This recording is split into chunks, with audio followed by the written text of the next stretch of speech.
queria saber a sua opinião, a gente pode discutir um pouco isso. Agora, por exemplo, teve a assinatura do acordo Brasil, Mercosul-União Europeia, né? Esse acordo veio logo depois do Brasil ele ter escolhido uma postura mais tímida em relação ao acordo com a China, né? Havia uma expectativa de uma assinatura de um memorando, o Brasil aderir à rota da seda, né? Cinturão da rota, né? Mas ele preferiu uma abordagem mais tímida, né? E depois assinou. Como é que você está vendo aí a política externa do Brasil?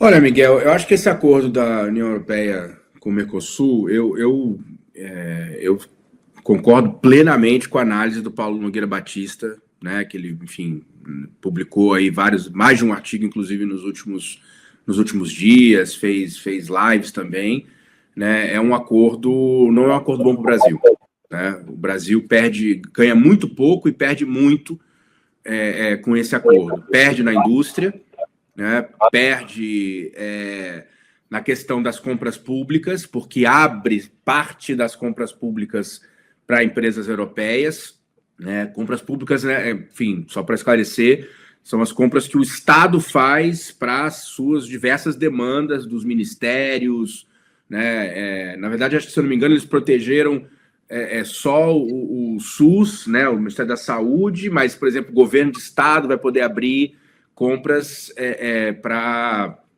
empresas europeias. Você tem todo o problema, assim, a industrialização, né? O Brasil diz que, bom, nossa prioridade é a neoindustrialização, né? Segundo a análise do Paulo Nogueira Batista, esse é um acordo que não é benéfico para a indústria brasileira, né? Vai abrir a indústria brasileira daqui a alguns anos para uma indústria que está muito combalida, que está muito fragilizada, que precisaria, né, de instrumentos de proteção temporários para que pudesse voltar a crescer, mas o acordo também abdica disso. E no fundo, é um acordo que, assim, a agricultura familiar também vai sofrer, porque também vai abrir, né, por exemplo, o setor de laticínios, né, alguns setores, né, da agricultura familiar também vão sofrer com isso.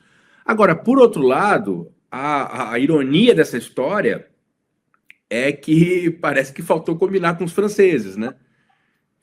A França já se disse contrária a esse acordo por conta dos interesses dos seus agricultores, porque aí, claro, tem toda a questão da agricultura brasileira, que é muito forte, e da Argentina, enfim.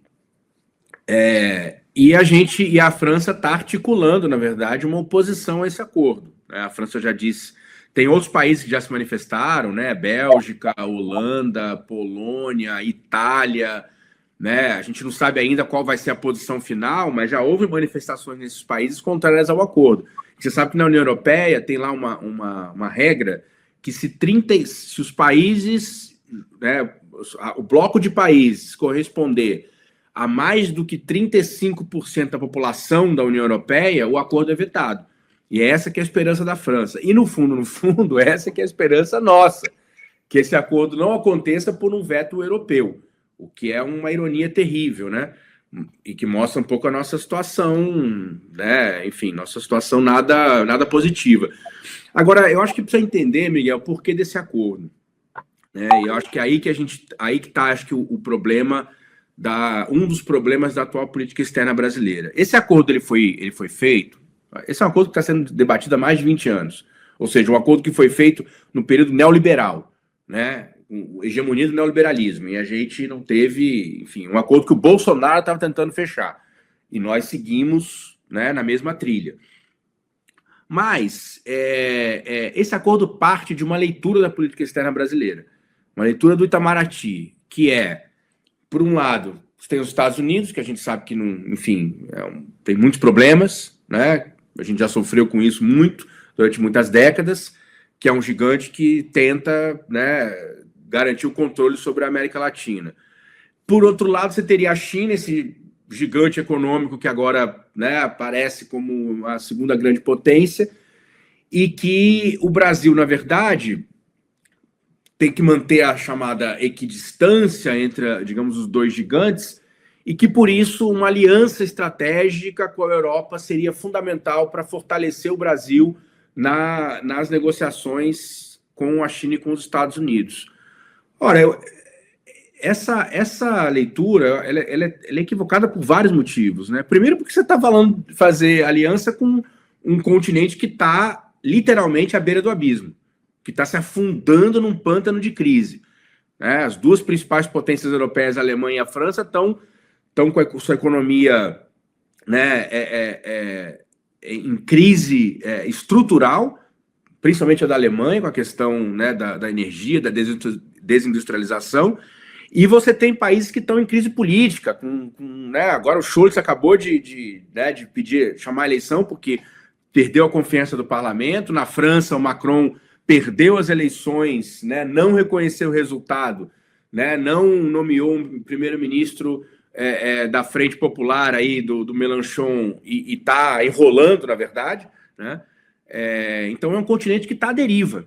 E a gente está querendo dar abraço em afogado. Basicamente é isso. O Brasil está dando abraço em afogado, né? E, por outro lado, você não vê negociação com a China nem com os Estados Unidos que o Brasil está ganhando nada, né? A gente tem nosso clássico exemplo do Getúlio Vargas, né, ali na Segunda Guerra Mundial, flertando com o bloco da Alemanha, nazi-fascista, tal, e flertando com os aliados. No final das contas, ganhamos aí, demos a base lá em Natal e ganhamos a Companhia Siderúrgica Nacional, né? Nós não estamos ganhando nada com isso. Essa posição ambígua do Brasil, o afastamento dos BRICS, né, uma posição defensiva com a China, onde a gente poderia ter acordos bem-sucedidos. Vamos esperar que ainda tenham, né? Disseram aí que tem duas forças-tarefas trabalhando, né, entre Brasil e China. Isso foi uma das conclusões da visita do Xi, e que vão apresentar até final de janeiro, vão apresentar propostas. Vamos ver o que vai sair disso, né? Agora, o que por enquanto a gente tem visto, Miguel, é uma política extremamente recuada, extremamente na defensiva, e que a gente não tá conseguindo trazer benefícios para o país, nem de um lado nem de outro, dos polos de disputa, né? Se você pensa hoje, bom, do lado tem Estados Unidos e, claro, a Europa, sua vassala a Europa, por outro lado você tem aí China, Rússia, Irã e, na verdade, o bloco dos BRICS. O Brasil parece que prefere ficar em cima do muro, mas sem benefício de nenhum dos lados, né?